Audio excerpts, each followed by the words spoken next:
3 মেয়ের বাবা আমি, মানে যতদিন বেঁচে থাকবো বাচ্চু ভাইয়ের স্মৃতি আমার ভেতরে থাকবে। বেশ থেকে যেন বাচ্চু ভাইয়ের মুখ থেকে গান শুনতে পারি। বছর নামে একটা বদলি হজ করাবো, বাট ইচ্ছে ছিল আমার, মানে আমার নিজের হাতের রান্না বসকে খাওয়াবো। ছোট ভাই একদিন বলছিল, তো পাপা তোমাকে খুব মিস করি, পাপা তোমাকে ছুঁয়ে দেখতে ইচ্ছা করে। জাস্ট ল্যাপটপটা রাখার পরে প্রায় 1.5 থেকে 2 ঘন্টা শুধু হাউমাউ করে রান্না করছি। রান্না শিখাতে পারলেই, দু একটা রেসিপি শেখানো, that means not you are teaching about cook. কাঁচা রয়ে যাচ্ছে কিনা এই ভয়ে চিকেনকেও ওভার কুক করে ফেলে, সেই জন্য চিকেন লাগে রাবারি। ফ্রাই চিকেনের থেকে জুতা চাবানো অনেক ভালো। আমাদের এই প্রফেশনালকে নিয়ে সবাই অনেকটা মানে ছেলে খেলার মতো খেলছে। কথা বলার কেউ নাই প্রপার ওয়েতে, কোনো লজিক্যাল না। কোনো লজিক্যাল হলে আই ক্যান ইমোশনাল কান্নাকাটি করেন, সেটা তো আপনার প্রবলেম, এটা তো আমার না। এই জন্য তা আমার সংগঠন বা আমি দায়ী না। আপনার শো হয়, রিয়েলিটি শো, আপনি নাট্য ব্যক্তিত্ব, এই প্লেয়ার, এদেরকে কেন নিয়ে আসবেন? দেখাইতে হবে না টিআরপি লাগে। আপনি স্ট্যান্ডার্ড মেনটেন করে টিআরপি এমনি বাড়বে। অক্ষয় কুমারকে কেন নিয়ে আসছে? প্রফেশনাল শেফ ছিল, আমাদের পূর্বাণী হোটেলে কাজ করে গেছে। টিভি ব্যক্তিত্বটা এদের বাদ দেন, প্রফেশনাল শেফ নিয়ে কাজ করেন, then I can work with you.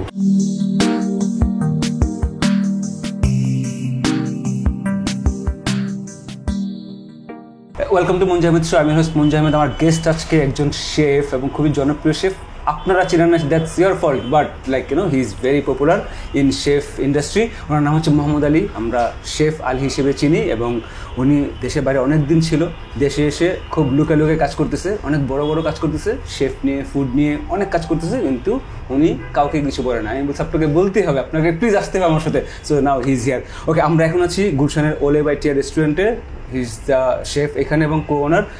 Ali ভাই, থ্যাংক ইউ ফর কামিং। ওয়ালাইকুম সালাম, থ্যাংক ইউ ফর কামিং। আপনি নিশ্চয়ই ভালো আছেন? আপনি ভালো মানুষদের একজন। Thank you, thank you. অনেক শুনেছি, খুব প্রফেশনাল খাতিরে দেখা হওয়া, মাঝে মাঝে কথা হয়, একবার দেখা হয় কম, খুবই কম। তো আলহামদুলিল্লাহ, আই এম গ্ল্যাড আপনি আমার শোতে আসছেন। উনি আমার শো খুব কম দেখছে, কিন্তু ওনার ওয়াইফ, আমাদের ভাবি আমার শো দেখছে এবং আমার শো দেখে দেন ভাবি বলছে যে তোমার এই শোতে যাওয়া উচিত। সো আজকে ভাই আসছে। আলী ভাই, প্রথমে তো আমি আসলে শেফ ইন্ডাস্ট্রি যেটা আপনাদের, সেটা নিয়ে কথা বলবো, বাট সবার আগে আমি যেটা জানতে চাইবো, সেদিন গল্পে গল্পে অনেক কথা শুনছি আমি, আপনি অনেকগুলো মেমোরি শেয়ার করছেন, সেইটা আপনি জানেন আমি কী দিয়ে শুরু করবো। আপনি ভাবছেন যে আমি শেফ দিয়ে শুরু করবো, রান্নাবান্না, কালিনারি ওগুলো দিয়ে যাব, কিন্তু আমি শুরু করতে চাই। একটা আমার খুব ফেভারিট গান আছে, আইয়ুব বাচ্চু, আমার বস, আমার খুবই ক্লোজ, যারা আমাকে চেনেন তারা সবাই জানেন যে boss was like my everyday life. He was like literally was my everyday life, and I do miss him everyday. আমার ফেসবুক মেমোরিতে প্রতিদিন বসের কোনো না কোনো মেমোরিজ থাকবে, সেটা আমি আপনাকে বলছি। ওকে আলী ভাই, আপনার খুবই লাইক আপনার প্রাইমারি লাইফে, আপনার যখন ইয়াং এজ, আপনি এখনো ইয়াং, হ্যাঁ,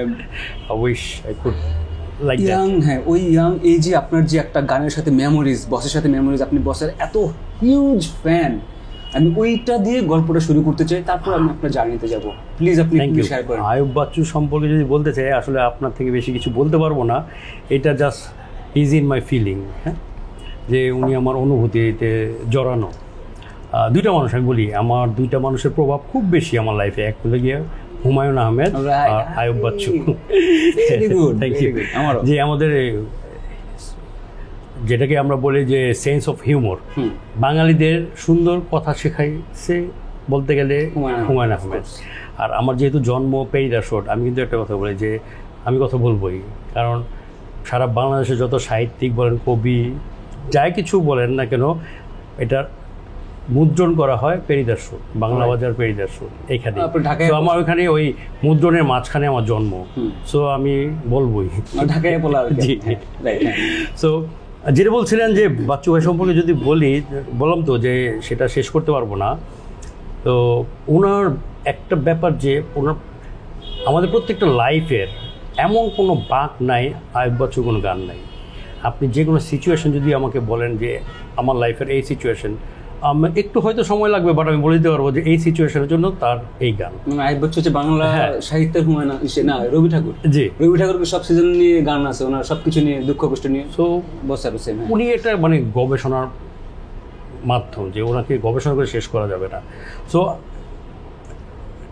1992 থেকে আমার ওয়াইফের প্রেম। ওয়াইফের কথা আসলে ভয়েস ছুটে হয়ে যায় কেন? ভাবি এখানে আছে দেখে বলেন জোরে, ইটস ওকে। তো এর মধ্যে 95-এ আমার যখন এসএসসি কমপ্লিট করি, তো এর মধ্যে আমাদের আবার একটা ইয়ে ছিল যে আমরা ফোনে কথা বলতাম লম্বা সময়। তখন তো ফোন কল ছিল 1 টাকা 70 পয়সা রেট, টাইম ছিল না কোনো, আনলিমিটেড টাইম, 1 টাকা 70 পয়সা। তো আমরা সারা রাত কথা বলতাম, প্রায় কথা বলতাম। এমন হতো যে আমি পরের দিন কলেজ যেতে পারতাম না, ভোরবেলা দিয়ে ঘুমাইতাম, কলেজ মিস করতাম। তো এরই মধ্যে ওর মেজো ভাই আবার ওই প্যারালাল ফোন থেকে শুনে ফেলে। তো শুনে ফেলে পরে মনে করেন যে ইচ্ছে মতো পেদানি দেয়। তো আমাকে জানালো যে এরকম আমার সাথে আর রিলেশন ক্যারি করা সম্ভব না, কারণ ফ্যামিলিতে জেনে গেছে। তো স্বাভাবিক, তখন আমিও তো ভেরি ইয়াং, সবে মাত্র এসএসসি কমপ্লিট করলাম। তো শুধু একটি মনে হলো, তখন তার কিছুদিন আগে আইয়ুব বাচ্চু কষ্ট অ্যালবামটা বের হয়েছে। সো প্রত্যেকটা গানই ডিফারেন্ট ভালো লাগা। তো হঠাৎ করে মাথায় কী যেন আসলো, এটা আল্লাহ পাকে হয়তো ইশারা। আমি বললাম যে তুমি যে কোনো সিদ্ধান্ত নিবা আমি সেটাই মেনে নেব, বাট একটা শর্ত, সেটা হলো যে বাচ্চু ভাইয়ের যে বহুদূর যেতে হবে এই গানটা একটু ভালোভাবে শুনবা, দেন ডিসিশন নিবা, যে ডিসিশন নিবা আমি অ্যাকসেপ্ট করবো। তো আলহামদুলিল্লাহ আমার ওয়াইফ ওই গানটা সারা রাত শুনেছে, অটো প্লে দিয়ে সারা রাত শুনেছে, এবং শোনার পরে পরের দিন সকালবেলা আমাকে জানালো যে একসাথে মরবো, যতদিন বাঁচবে একসাথে, মরবো একসাথে। মরটা এটা ইয়া মানে একটা কমিটমেন্ট বাঁচবো, যতদিন বাঁচবে একসাথে বাঁচবো। মরার ব্যাপারটা আমি বলি না, কারণ মরাটা আসলে কখন মরে আই ডোন্ট নো। সো এই সিদ্ধান্ত অনড় ছিলাম। তো আলহামদুলিল্লাহ আমরা এবং বিয়ে করি 97-এ, 95 এসএসসি এইচএসসি পরীক্ষা দেওয়ার আগে বিয়ে করি, মানে 1 বছর পরেই। হ্যাঁ, তো আলহামদুলিল্লাহ 27 ইয়ার্স রানিং আমাদের বিয়ের। 3 মেয়ের বাবা আমি। তো বড় মেয়ে বিজি ইউনিভার্সিটিতে ফ্যাশন ডিজাইন নিয়ে পড়ছে, মেজরটা জাস্ট এইচএসসি কমপ্লিট করলো, আর ছোটোটা ক্লাস 1-এ। ওকে, এই বাট বাচ্চু ভাইয়ের বলি প্রতিটা আমাদের অনেক এমন হলো যে প্রেমের অনেক ঘটনা, বাচ্চু ভাইয়ের অনেক গান জড়িত, অনেক গান, রাইট, মানে এগুলো শেষ করতে পারবো না। মানে এবং দুইজনই বাচ্চু ভাইয়ের খুব বড় ফ্যান আমরা দুইজনই, এবং আমাদের অনেক স্মৃতি বাচ্চু ভাইয়ের এই গান সহ। একটা দুটো বললেন, যেমন ওই আপনার ইয়ে গানটা আমাদের এই ভাবি এখানে জিজ্ঞেস করেন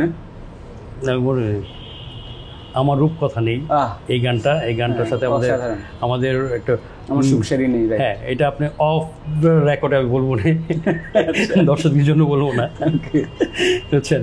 তো এটা মানে it was very close to your heart, আপনাদের রিলেশনশিপে। তো ওই গান এরকম আরও বেশ কিছু গান আছে যেগুলো আমাদের ওই যে আপনার এই যে যখন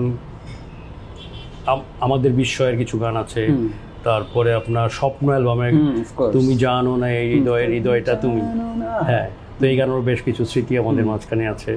সো আলহামদুলিল্লাহ সব মিলে মানে যদি বেড়ে থাকবে বাচ্চুয়ের স্মৃতি আমার ভেতরে থাকবে। এবং একটা কথা আপনার মাধ্যমে বলতে চাই যে আমি জানি না কত বড় ফ্যান, আমার চেয়ে অনেক ভালো আরও অনেক ডাইহার্ট ফ্যান আছে, বাট এখনও আমি প্রতিদিন বাচ্চু ভাই মরার থেকে শুরু করে এখন পর্যন্ত প্রত্যেকটা জুমার পরে 2 রাকাত নফল নামাজ পড়ি তার রুহের মাগফিরাতের জন্য। হ্যাঁ, তো সারা সকলের জন্যই করি, বাট স্পেশালি বসের জন্য একদম নাম বলে, হ্যাঁ একবার নাম বলেই বলি যে আল্লাহ তাকে রুহের মাগফিরাত দিও। আরেকটা বলি যে আল্লাহ বেশ থেকে যেন বাচ্চু ভাইয়ের মুখ থেকে গান শুনতে পারি। ব্যাপারটা খুবই একটা পাগলামি মনে হয়, বাট এটা আমার ফিলিং, আমি শেয়ার করলাম। আরেকটা কথা আপনি বলেছিলেন হজের ব্যাপারটা। জি, আরেকটা আমার ইচ্ছা আছে যে বসকে মানে একটা ওই আপনার বদলি হজ বলে আমাদের ধর্মে একটা আছে, যে কেউ যে হজ করতে না পারে বদলি হজের ব্যবস্থা আছে, সেটা আমার প্ল্যান আছে। বসের নামে একটা বদলি হজ করাবো ইনশাল্লাহ, যদি আল্লাহ তৌফিক দেয় আমাকে। ইনশাল্লাহ আপনার এই আশা পূরণ হোক, অ্যান্ড আই হোপ যে like boss is in a better place. I do miss him everyday. আমার বললামই তো, আপনার সাথে কখনো দেখা হয়েছে বসের? একবার দেখা হয়েছিল, তাও দূর থেকে, খুব অত ক্লোজ না। আচ্ছা, ঠিক আছে, বাট ইচ্ছে ছিল আমার নিজের হাতের রান্না বসকে খাওয়াবো, সেটাও সৌভাগ্য হয়নি। Boss was a foodie boss, okay, but use I do miss him like everyday. Okay, আমরা এখন আপনার গল্পে আসি। আপনার শেফের যে গল্পটা, জার্নি থেকে শুরু করবো, বিকজ আপনি দেশে ছিলেন না অনেকদিন, আপনার শেফের জার্নি মনে দেশের বাইরেই শুরু। আপনি প্লিজ জার্নিটা একটু জানতে চাই। জার্নিটা ছিল অনেকটা মানে মজার চলে এই কারণে, যেহেতু শুরুতেই বললাম যে আমি অনেক আর্লি বিয়ে করি, বিয়ের পরে পড়াশোনাটা মেইন স্ট্রিম পড়াশোনাটা আমার হচ্ছিল না। বাবা মার খুব স্বপ্ন ছিল তথাকথিত আমাদের বাঙালি সমাজে যেটা হয়, আমি বাবা মার একমাত্র ছেলে ছিলাম না, এখনও আছি। হ্যাঁ। তো বাবা আমাকে ডক্টর বানাবে, সো এটা ছোটোবেলা থেকে মাথার মধ্যে ওইটা মানে ফিক্স হয়েছিল আমিও ডক্টর হব। তো যেহেতু বিয়ের সাথে পরে সব কিছু সিনারিও চেঞ্জ হয়ে গেল, তো আমি বিজনেসে ঢুকলাম। তো বিজনেসে একটা হিউজ লস করি।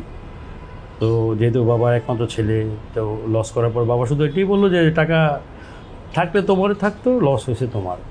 তো মোটামুটি একটু ফ্রাস্ট্রেট হয়ে গিয়েছিলাম। সো একটা সময় ভাবছিলাম যে দেশে, কারণ ফ্রেন্ডসরা সব এডুকেটেড হয়ে মোটামুটি, আমার ফ্রেন্ডস ম্যাক্সিমাম ডক্টর এবং দে আর এস্টাবলিশ। তো আমি মনে হচ্ছে নিজেকে অনেক পিছিয়ে যাচ্ছি, তো বাইরে যাব, দেশের বাইরে যাব। তো এমন কিছু করব যে ইন ফিউচারে যদি দেশে ব্যাক করি তাহলে এটা ওই সেম কাজটা আমি দেশে এসে কিছু করতে পারবো। বাট খুঁজে পাচ্ছিলাম না। I was frustrated and searching যে কী করবো আসলে। ইন দ্য মিন টাইম আমার কাজিনের ফ্রেন্ড উনি স্টুডেন্ট কাউন্সেলিং করে, লন্ডনে স্টুডেন্ট পাঠায়। তো ভাইয়ের সাথে কথা বললাম যে কি করা যায়। তো উনি বললো আমাকে, আলী তুমি কুকিংয়ের উপরে পড়াশোনা করো। তো বললাম কুকিং, বাট তখনও মাথার মধ্যে কখনো প্ল্যান নাই যে রান্না বান্না নিয়ে পড়াশোনা আছে বা কি। তো ভালো লাগলো না ব্যাপারটা। আমি বললাম না, তবে রান্না দেখা পছন্দ করতাম ছোটোবেলা থেকেই। মা যখন রান্না করতো, কোটাকুটি করতো, তখন খুব কাছ থেকে দেখতাম, ভালো লাগতো। ফুডি তো ছোটোবেলা থেকে ছিলাম, আর যেহেতু আমরা পুরান ঢাকার, হ্যাঁ, তো ব্যাপারটা নাড়া দিত, বাট কখনো খুব প্ল্যানের মধ্যে কখনো আসেই নাই, ছিলই না। তো আরও 3-4 মাস গেল, অলমোস্ট লাইক 6 মান্থস। তো আমি তখন ওই শেরাটন ছিল এখন, যেটা ইন্টারকন্টিনেন্টাল। তো ওখানে এডুকেশন ফেয়ার হলো, অস্ট্রেলিয়ান এডুকেশন ফেয়ার। তো ওখানে আমি গেলাম, যে দেখছিলাম যে কোন কোর্স করা যায়, এমন কি হয় যে ভোকেশনাল কোন কোর্স আছে যে এটা করলে আমার জন্য ভালো হবে। তো একটা প্যাভিলিয়নের সামনে গিয়ে দাঁড়ালাম। তো ব্রিসবেনের কোনো একটা ইউনিভার্সিটি থেকে ও একজন আমাকে বললো যে তুমি কোন কোর্স করতে চাচ্ছ, এমন কোনো হ্যাভ ইউ ডিসাইডেড ইট? আমি বললাম no, I am just looking for that. তো ও আমাকে বললো যে you want to go Australia to study as a chef. আমি আবার বললাম যে why you saying like that? ও বললো যে না, your face is pretty much looks like chef. Okay. ও যখন এটা বললো না, তখন একটা হালকা হালকা চুল ছিল আর কি। ওই কাজিনের ফ্রেন্ড যে শামীম ভাইয়ের কথাটা আমাকে ক্লিক করলো, যে উনি তো আমাকে অলমোস্ট আরও প্রায় 6 মান্থস আর্লিয়ার আমাকে বলেছিল যে কুকিংয়ের উপরে কোর্স করার জন্য। তখন আমি আবার শামীম ভাইয়ের নাম্বার জোগাড় করলাম, শামীম ভাইয়ের সাথে কথা বললাম। এটা 2003 দিকের কথা, 4-এর দিকে। আমি তো 5-এ গেলাম। তো এই করলাম যে আপনার হ্যাঁ করবো। আর যেহেতু আমাদের ট্রেডিশনাল বিজনেস, রেস্টুরেন্টের বিজনেস, 1961 থেকে আমাদের রেস্টুরেন্টের বিজনেস। এটা একটা মজার ঘটনা। আমার দাদা বেসিক্যালি লম্বা সময় আসামে ছিলেন। তো ওখানে তার আসাম, হ্যাঁ। তো অরিজিন আমাদের মুন্সিগঞ্জ, বিক্রমপুর। তো পুরো ফ্যামিলি নিয়ে দাদা আসাম ছিলেন, আপনার লম্বা সময় ওখানে বিজনেস করতো। হলুদ মরিচের মানে হোলসেলার ছিল আমার দাদা। রাইট যখন হলো হিন্দু মুসলমানের, যে 84-এর দিকে, তখন পুরো ফ্যামিলি নিয়ে চলে আসে দাদা। তো অনেক কষ্ট করার পরে আবার ঢাকা মুভ করে। আমার 4 চাচা, আমার আব্বারা 4 ভাই। তো ছোটো চাচাকে রেখে বাকি 3 জনকে নিয়ে চলে আসলো ঢাকাতে। তখন আবার দাদা আমার বাদামের ব্যবসা ছিল, বরিশাল থেকে বাদাম এনে ঢাকায় হোলসেল বিক্রি করতো। তো ওই দাদা আবার রান্না ছিল খুব ভালো।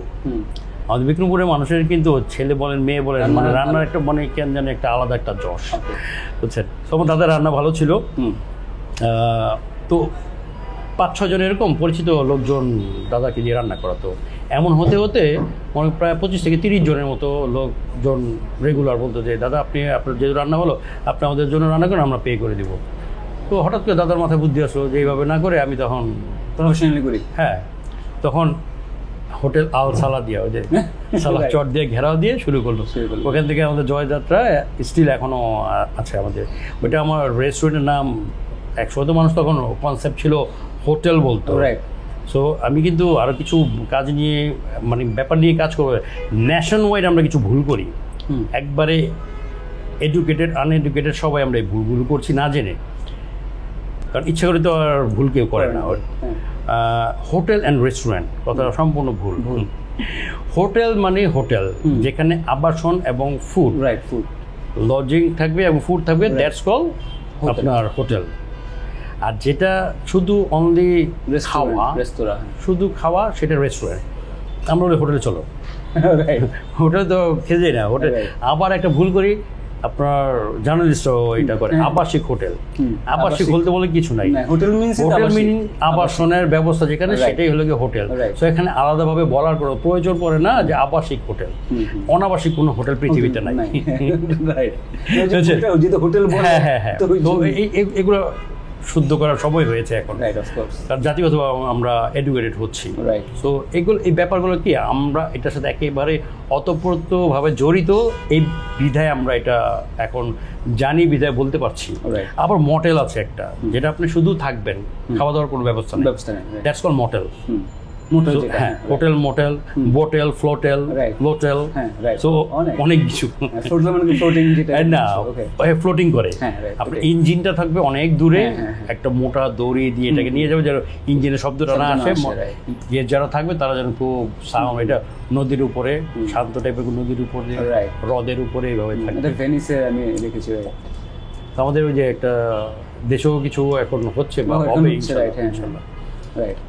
তো ওই দাদা হ্যাঁ, আমাদের রেস্টুরেন্টের বিজনেস, তো হেরিটেজলি এটা আমার ভিতরে যে লোকায়িত ছিল, আই ডোন্ট নো। সো এটা ডিসকভার করি তখন, পরে যখন নাকি ওই যে আমার ভিতরে তখন ক্লিক করলো যে হ্যাঁ তাহলে আমি এটা কোর্স করবো। তো ভিসা টিসা পেলাম, আত্মীয়স্বজনের কাছে দোয়া নিতে গেলাম, লন্ডনে যাচ্ছি না, লন্ডনে। তো দোয়া নিতে গেলাম যে আমি লন্ডন যাচ্ছি, দোয়া করেন আমার জন্য। বলে কী পড়বা? সবাই তো একজনে বিবিএ, তো কম্পিউটার সায়েন্স, আমাদের ওই সময় তো আপনার কম্পিউটার সায়েন্স এগুলোর খুব মানে খুব ডিমান্ড, হাইলি ডিমান্ড। তো আমি বললাম যে আমি তো রান্নাবান্নার উপরে, রান্নাবান্নার উপরে আবার কিসের পড়াশোনা, তাও আবার এই ইংল্যান্ডে যে পড়াশোনা, নয় ওয়েস্টিং মানি। তো আলহামদুলিল্লাহ যখন আমি সিটি অ্যান্ড গিলস লেভেল 2 এর একটা সার্টিফিকেট কোর্স করলাম 1 বছরে, মানে পড়ার পরে দেখলাম যে ভালো লাগছে আমার, মানে খুব ইন্টারেস্ট ফিল করি। Then I was decided to complete my post graduation on culinary arts and kitchen management. আমাদের দেশে কিন্তু সবাই জানে যে হোটেল ম্যানেজমেন্ট অথবা হসপিটালিটি ম্যানেজমেন্ট, বাট আমার সাবজেক্টটা ছিল একদম ভিন্ন। তো আমাদের দেশে কিন্তু সবাই হোটেল ম্যানেজমেন্ট অথবা হসপিটালিটি ম্যানেজমেন্ট নিয়ে পড়াশোনা করে। এর বাইরেও যে একটা আরও একটা ডিপ এডুকেশন আছে যেটা কিচেন ম্যানেজমেন্ট, সেইটা মানে আমাদের দেশে একেবারে আনফ্যামিলিয়ার। আমিও জানতাম না, আমি লন্ডন না গেলে আমিও জানতাম না। তো যাই হোক ডিসাইড করলাম যে না, পুরো হোটেলের মাতবরি করার আমার দরকার নেই, আমি শুধু কিচেনের মাতবর হতে চাই। সো এখন ওইটা শেষ করলাম। ইন দ্য মিন টাইমে আমার সাথে গর্ডন রামজির সাথে দেখা হলো। মানে আনফর্চুনেটলি ও কিন্তু খুব ভালো মানুষ, ও কিন্তু একটা ক্যারেক্টার, জাস্ট রোল প্লে করে। ও কিন্তু কখনো এরকম বদমেজাজি না বা এত আইয়ালিং করে না, হ্যাঁ ওটা একটা ক্যারেক্টার। আয়রন শেফ, ম্যাট শেফ এগুলো বলে মানে জাস্ট একটা। তো মন খারাপ ছিল, জ্যামি অলিভার। ওর সাথে খুব সুন্দর। হ্যাঁ, ওর সাথে আমি কাজ করেছি, আমি আসছি। তো আমি যখন ওই গর্ডন রামজির সাথে দেখা হলো, বাট আমাদের ছিল যে এই কিচেনে যারা কাজ করবে তারাই শুধু ওর সাথে কাজ করবে। আনফর্চুনেটলি ওই কিচেনে আমার ক্লাস ছিল না, মনটা খারাপ ছিল। তার হয়তো maximum 2 weeks later Jamie Oliver আসলো। ওই দিন আমার কিচেনে কাজ ছিল। So I was very enthusiastic. আমাকে যখন আমাদের কাজ ভাগ করে দিল, তুমি এটা করো, তুমি এটা করো, তুমি এটা করো। তো আমি যখনই কাজ একটা দিল শেষ করে আবার এসে বলতাম যে chef what can I do for you. So এরকম 4-5টা কাজ দিতেও শেষ, আবার দৌড়ে আসতাম। সো বললো যে তোমার কোর্স শেষ হবে কবে? আমি বললাম যে আমার নাম্বার দিল, কোর্স শেষ করার পরে আমার সাথে যোগাযোগ করো। বললাম যে আমার I got my jackpot. So ও এমন একজন chef, is very nice, generous, gentle and very knowledgeable. So ওখানে গিয়ে আমার পুরো মাইন্ড চেঞ্জ হয়ে গেল। ওর সাথে যখন কাজ করলাম তো দেখলাম যে he is well known chef around the world, right. পৃথিবীর সব শেফদের একটা স্বপ্ন ওদেরকে দেখা বা কাজ করা। সো ওর সাথে এত ক্লোজলি আমি কাজ করলাম, কোনো কোনো অহংকার নাই, অলওয়েজ ডাউন টু আর্থ। মানে এই যে humbleness, kindness, that's call real knowledge. যেটা আমাদের দেশে একটু আমরা নলেজেবল হলে এমন ভাব, এত দাম্ভিকতা আমাদের তো থাকেই তো না। That's call education, of course education. So আমরা তো যারাই এডুকেশন মানুষকে সচেতন করে, বাট আমরা ক্লেম করি we are educated, it's not like that যে আমরা খুব পুঁথিগত বিদ্যা, আমাদের পুঁথিগত বিদ্যার উপর আমরা নির্ভরশীল, বাট প্র্যাকটিক্যাল যে নলেজটা, যে প্রথম আসে ফ্যামিলি থেকে, তারপরে স্কুল থেকে, পারিপার্শ্বিকতা, কাজের এনভায়রনমেন্ট, সব কিছু থেকেই কিন্তু আমরা শিখি। ওই এনভায়রনমেন্ট বা ওই ফ্যামিলি এডুকেশন, এগুলো সব কিছু ম্যাটার করে একটা মানুষের সাথে। তো যাই হোক, আমি লন্ডনে আই ওয়াজ ভেরি লাকি যে লন্ডনের টপ নচ যেই অর্গানাইজেশনগুলোর সাথে কাজ করেছিলাম। দ্য আইভি, এটা এমন একটা রেস্টুরেন্ট যেখানে আপনার অ্যাটলিস্ট 2 মাস আগে আপনাকে বুকিং দিতে হবে। আপনি ওয়াক ইন গেস্ট হিসেবে কখনোই যেতে পারবেন না, কারণ ওখানে সব সেলিব্রিটিরা আসে, পাপারাজ্জিরা বসে থাকে। আমরা জানতাম, কারণ আমাদের রেস্টুরেন্টে, আমাদের কিচেনটা ছিল রেস্টুরেন্টের বেসমেন্টে। আমরা লিস্ট পেতাম যে আজকে কারা কারা আসছে, ভিআইপি গেস্ট কারা। সো আমরা দেখতাম। আমি দেখতাম না তো, আমি শুধু লিস্ট দেখতাম। লিস্টে হিউজ, সারা ওয়ার্ল্ড ওয়াইড যত আপনার হলিউড সেলিব্রিটিজ প্রমোশন হতো আপনার লেসেস্টার স্কোয়ার, যেখানে সারা সিনেমা বলেন, নাটক বলেন, অ্যালবাম, অপেরা, সব কিছু ওখান থেকে প্রমোশন হতো। ওটা ছিল একটা মজার অভিজ্ঞতা। আমি এই জন্য বলি, এখন ইউটিউবে অনেক রেস্টুরেন্ট কিচেনের ভিডিও ক্লিপ দেখি, আমার মনে পড়ে আমার যেগুলো আমি করে আসছি, যে আমরা কিচেনের মধ্যে নাচানাচি করতাম, গান গাইতাম, ফান করতাম। আমাদের একটা সময় ছিল 8টা থেকে 9টার মধ্যে খুব রাশ থাকতো। ওই সময় হেড শেফ কিচেনটা ছিল এত বড় যে আপনার মুখে কথা বলে, স্বাভাবিকভাবে কথা বললে কথা শুনবে না, মাইক্রোফোনে কথা বলতো। আর প্রত্যেকটা ইসেতে আমাদের ছিল, স্পিকার ছিল, তো বন্ধ করে দিত, এই স্টপ বলে আমরা সব জানতাম এরপরে কি হবে। একটা হিপ হপ গান ছেড়ে দিত, আমরা সবাই নাচানাচি করতাম, জাস্ট চার্জ আপ। আমরা বুস্টিং হতাম, আবার কাজ করতাম, ছেলে মেয়ে একসাথে, এই যে কাজ করতাম, আমরা পাল্লা দিয়ে কাজ করতাম, কে কার চেয়ে ভালো। ওখানে ছিল একটা সুস্থ প্রতিযোগিতা। এবং মজার বিষয় কি জানবেন, যে ওইখানে আমি কাজ করছি, আমার পাশের জন কোনো হেল্প চাই নেই, তো এসে বললো আমাকে, ওইখানে লন্ডনের সবাই সংক্ষেপে মো ডাকতো, এই Mo, listen bro, just you gonna do like this way. Okay আমি কোনো হেল্প চাইনি, উইলিংলি এসে আমাকে বলতো যে এটা এইভাবে করো, এবং দেখতাম যে না, এই কাজটা এইভাবে করলে আরও বেশি ইজিয়ার হয়। তো আমি কিন্তু ওইটাই শিখে আসছি, এবং স্টিল আমি শিখাই কেউ আমাকে। আমি যদিও শিক্ষকতাও করি, আমার একটা কুকিং স্কুল আছে, সেটা আমি আসবো পরে। তো আমি ওইখানেও শিখে, আমি কাজের জায়গাও শিখে, আমি উইলিংলি শেখাতে চাই, ভালো লাগে ওটা। আমাদের দেশের মানুষ আবার ইচ্ছাকৃতভাবে যেচে এসে শেখালে খুব ভালোভাবে নিতে চায় না, এটা আমাদের অ্যাকসেপ্টেন্সের জায়গাটা খুব টাকা দিয়ে শেখালেন। কিন্তু আপনি যখন শিখলেন, লন্ডনে গেলেন, আপনার যে যারা বলতেছিল রান্না বান্না করতে লন্ডন যাওয়া মানে কি, তারা কি বললো তখন? ওয়েল, সেটা আসবো পরে। এখন না, তারা হাইলি অ্যাপ্রিসিয়েট করে এবং they feel proud of me. তো শেষ করলাম, এর মধ্যে আমার ওই আপনার হিলটনে ছিলাম, Hilton Parkland, it's one of the biggest Hilton in Europe. তারপর আপনি আইভিতে ছিলাম, তারপরে ছিলাম আপনার Hicks Western chop house. Mark Hicks, আরেক the greatest chef, he is one of the best British chef. Best British, so traditional British ফুডের best chef ছিল ও। প্রায় 17টা কুক বুক, তারপরে 3টা অ্যাওয়ার্ড পাওয়া, ন্যাশনাল অ্যাওয়ার্ড পাওয়া। তো ওখানে আরেকটা মজার জায়গা ছিল আমার কাজ করার। তো জ্যামের অভিজ্ঞতাটা একটু ভিন্ন, কারণ ও এত ফেমাস, কিন্তু ওর থেকে দেখলাম যে হাম্বলনেস কি। তো ফেমাস হলে you never fly on the sky, of course put your feet on the floor. So এগুলো শিখে আসছি এবং চেষ্টা করি সেটা আমার ভেতরে যেন, আমি জানি না কত দিতে পারি, বাট আমি চেষ্টা করি ওই ওদের থেকে যা শিখে এসেছি সেটা আমি অ্যাপ্লাই করতে চেষ্টা করি। তো এর মধ্যে দেশে আসবো না, তো এরকম প্ল্যানই ছিল যে কে যাবে বাংলাদেশে, আর তো গিঞ্জি এত এলোমেলো।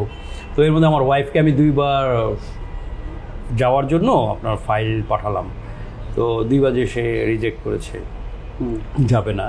তো বাধ্য হয়ে আমাকে চলে আসতে হলো। চলে আসলাম, ভাবলাম যে দেশে আসলে তো অনেকটা এয়ারপোর্ট থেকে আমাকে কারাকারি করবে যে এত, আচ্ছা হ্যাঁ, কারণ মোটামুটি হাইয়েস্ট লেভেলে এডুকেশন শেষ করলাম, এই অর্গানাইজেশনগুলোতে কাজ করলাম, এই শেফদের সাথে কাজ করলাম। তো ভাবলাম যে খুব একটা ভাব নিলাম, অবশ্য দেশে আসে এটা কাউকে না বলে সারপ্রাইজ দেওয়ার জন্য চলে আসছি। তো আসার পরে যেটা হলো almost like 6 months I didn't get any job. তো এরপরে যা টুকটাক কিছু জব পাচ্ছিলাম এই গুলশান বনানী এই দিক থেকে। আপনার এই রেজিউমে দেখে না, কারণ আমি অবশ্য যেই এই পজিশনটা মানে ডিজার্ভ করে সেই পজিশনটা পাচ্ছিলাম না, বাট এত নিচ থেকে শুরু করতে পারবো না, অবভিয়াসলি না। তো গেলাম আপনার ইচ্ছেতে এই কয়েকটা হোটেল, বুটিক টাইপের হোটেল, রেস্টুরেন্টে জব করলাম 1 মাস 1.5 মাস 2 মাস এরকম করে করে চলে আসি।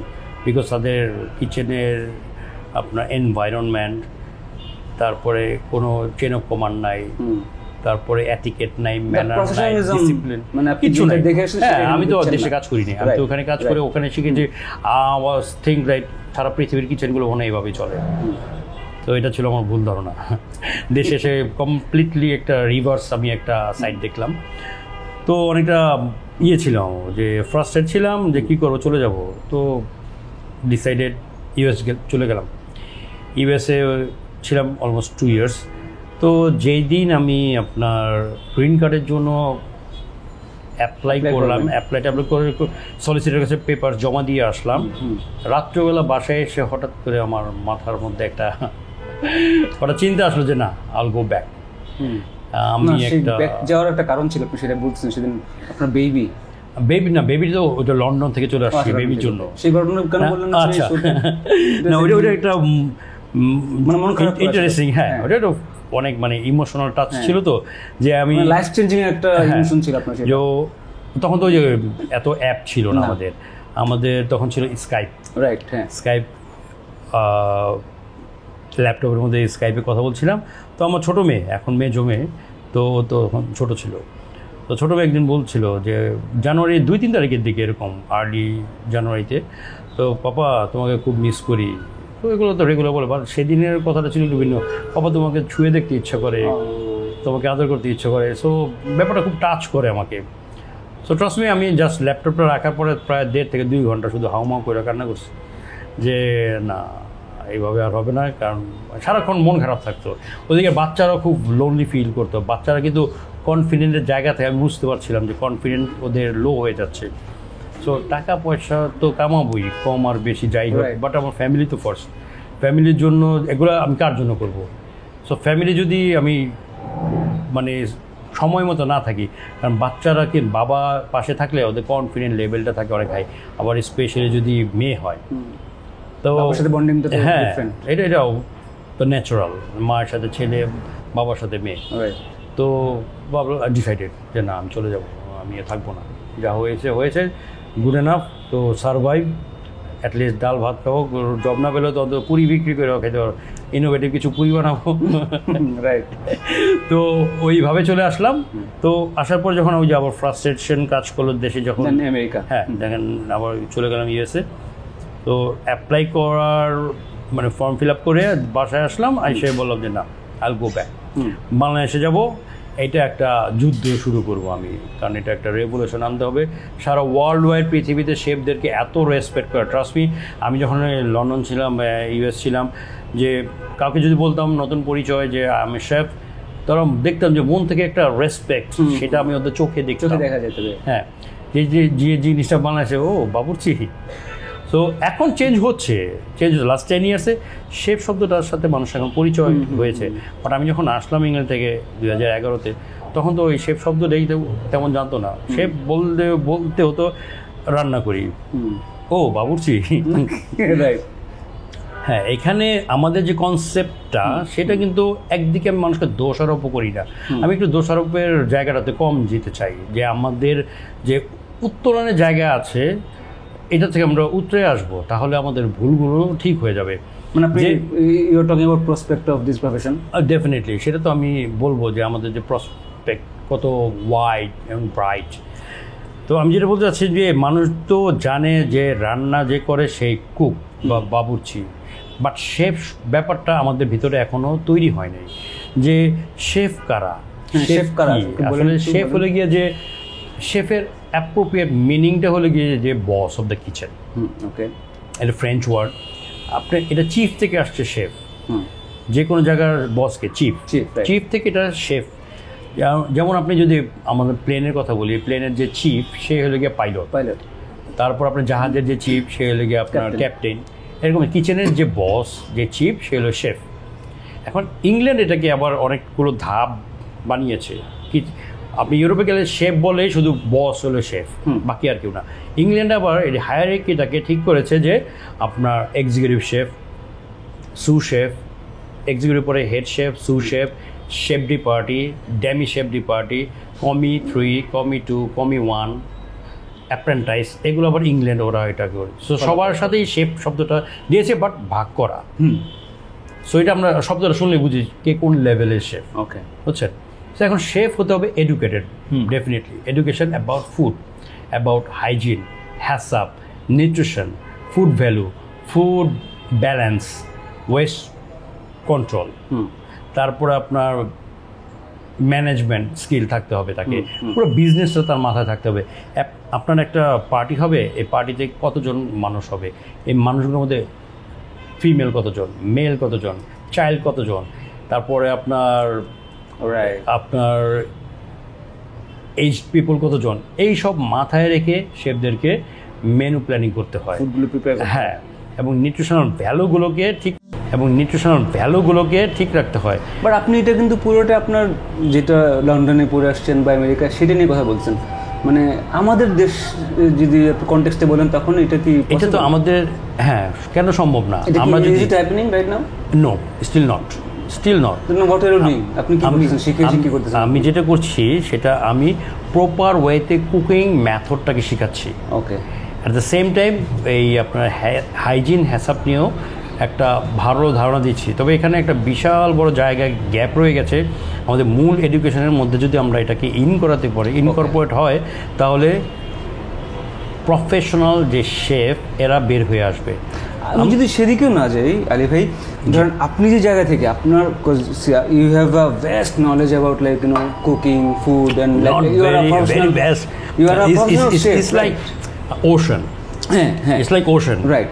বাট আমি বলি আমার কথা। একদিন জ্যামিকে আমি বলছিলাম যে you are very Jamie Oliver, ওরা জ্যামি বলে তো ডাকতাম। তো ওরা কিন্তু নাম ধরে ডাকাটাকে খুব রেসপেক্ট করে। রাইট। আমি তো জ্যামি বলে ডাকতাম। তো জ্যামির সাথে যখন একদিন কথা বলছিলাম, খুব মানে ক্লোজ মুডে ছিলাম, তো মানে খুব মানে ওদের হয় কি যে এখানে জাতি, ধর্ম, বর্ণ, গোত্র কিচ্ছু ওরা কাউন্ট করে না, শুধু কাজের পারফরম্যান্স। কাজ ভালো করলে সে ওর ভেরি ক্লোজেস্ট। আমাদের দেশে যেমন এক শ্রেণীর মানুষ কাজ না করে বসদের খুব কাছাকাছি যেতে চায়, এটাই তো কিন্তু একটা ভালো স্কিল। এটা কি সবাই রপ্ত করতে পারে না, যেটা আমার দ্বারা হবে না। কয়েকবার আমি বাংলাদেশ আসার পর 2-1বার ট্রাই করেছিলাম যে হয় কি না, আমি করেছিলাম যে যেহেতু দেখেছি যে করা যায় কি না, বললাম যে না, ইটস নট মাইন্ড, এটা আমার জন্য না, সবাই সবার জন্য না। তখন বুঝে গেলাম যে না, এটা আমার দ্বারা হবে না। দেখবে চেষ্টা, বললাম তো দেখবে চেষ্টা করি নাই, তা না করেছিলাম। ফেল, এবং খুব বাজেভাবে, একদম 0, মানে আউট অফ 100 0।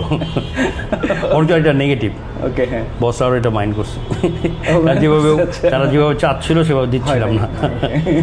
এনিওয়ে, তো সেরকম কোথায় যেন আপনি বললাম যে আপনি এখানে কি করতেছেন বাইরের? যে আমি এখানে আমি যখন ইউএস থেকে ব্যাক করি তখন একটা প্ল্যানিং করে আসছি দেশে, যে নাম্বার 1 আমি একটা ইনস্টিটিউট তৈরি করবো যেখানে আমার মতো করে আমার মেথড শেখাচ্ছি। হ্যাঁ, স্টুডেন্ট তৈরি করবো। আমাদের ঢাকায় কিন্তু অনেক এই কুকিং ইনস্টিটিউট আছে, কিছু কিছু বেশ ভালোই করছে, ম্যাক্সিমামই মানে আউট অফ দ্য আপনার কি বলে স্ট্যান্ডার্ড অনেক দূরে। শুধু রান্না শেখাতে পারলেই, দু একটা রেসিপি শেখানো, that means not you are teaching about cooking. Cooking একটা বিশাল বড় আর্ট। আপনার ব্যালেন্সিং থেকে শুরু করে যে কতক্ষণ কুক করতে হবে একটা ফুড, লাইক আপনি যদি একটা চিকেন যদি চিন্তা করেন 8 থেকে 10 মিনিট, আপনি চোখ বন্ধ করে 210 টেম্পারেচারে যদি আপনি 8 থেকে 10 মিনিট চিকেন কুক করেন, একদম চোখ বন্ধ করে খাবেন, এখন কয়জন জানে আমাদের দেশে তো ম্যাক্সিমাম যে কাঁচা রয়ে যাচ্ছে কি না এই ভয়ে চিকেনকেও ওভারকুক করে ফেলে, সেই জন্য চিকেন লাগে রাবারি। ফ্রেঞ্চ শেফরা বলে ড্রাই চিকেনের থেকে জুতা চাবানো অনেক ভালো, এটা ওদের ভাষা, বুঝছেন? সো চিকেন থাকতে হবে জুসি, হ্যাঁ, এটা ময়েস্ট যদি না থাকে তো চিকেন খাওয়ার দরকার নেই, জুতা চাবায় খাওয়া ভালো, বুঝছেন? সো ফ্রেঞ্চ শেফদের দেখছি ওরা যে কোন লেভেলের, যদি আপনি রিয়েল কোনো কুকিং শিখতে চান you have to go to France. ঠিক আছে, যে ওদের মানে ওরা জাস্ট লাইক এ কুকবুক, আপনি কোনো কুকবুক যদি আপনি পড়েন আর একটা শেফ যদি দেখেন ফ্রেঞ্চ, ওরা গ্রামারের বাইরে এক চুলো যাবে না, রাইট, এক চুলো যাবেন। হ্যাঁ, আমি একটু ইন্টারাপ্ট করি প্লিজ। আপনি বাইরে থেকে এত শিখে আসছেন, আপনি যেটা বলতেছেন আই আন্ডারস্ট্যান্ড দ্যাট, কিন্তু এইখানে এই দেশে যেটা আসলে আপনি মানে দেখতেছেন যে ওরকম না। হ্যাঁ, এই জন্য তো আমি অলরেডি শুরু করেছি, বললাম যে আমি ইউএস থেকে আসার আগে প্ল্যান করে আসছি যে দুইটা কাজ করবো। এক, নাম্বার 1 হলো গিয়ে আমার ইনস্টিটিউট করবো, যেখানে আমার মতো স্টুডেন্ট করবো। আর নাম্বার 2 একটা ক্যাটারিং করবো। আমাদের ঢাকাতে হিউজ লোকের মানে অলমোস্ট 3 কোটি লোকের বসবাস, যেটা কিনা আপনার ইউরোপে একটা দেশীয় এত মানুষ থাকে নাই। আপনার ইউরোপে 4টা দেশের মধ্যে মোর দেন 4 কোটি মানুষ। হ্যাঁ, ইংল্যান্ডে 6 কোটি, ফ্রান্সে 5 থেকে 6 কোটি, ইটালিতে, স্পেনে, আর বাকি সব 2.5 কোটি, 3 কোটি, 2 কোটি, 1.5 কোটি, মানে পুরো দেশে। আর আমাদের ঢাকাতে একটা সিটিতে আমরা অলমোস্ট 3 কোটি লোকের বসবাস। সো এখানে হিউজ অপরচুনিটি, বাট আপনাকে স্ট্যান্ডার্ড মেনটেন করতে হবে। রাইট, হ্যাঁ। আমরা যে বাইরে খাই, আমরা কিন্তু ওই ফেথটা নিয়ে খাই না যে এই খাওয়াটা আমার জন্য সেফ এবং হেলথি। আমরা কিন্তু 99% লোক আমরা কিন্তু এই ফেথ নিয়ে খাই না, 1% হয়তো খাই।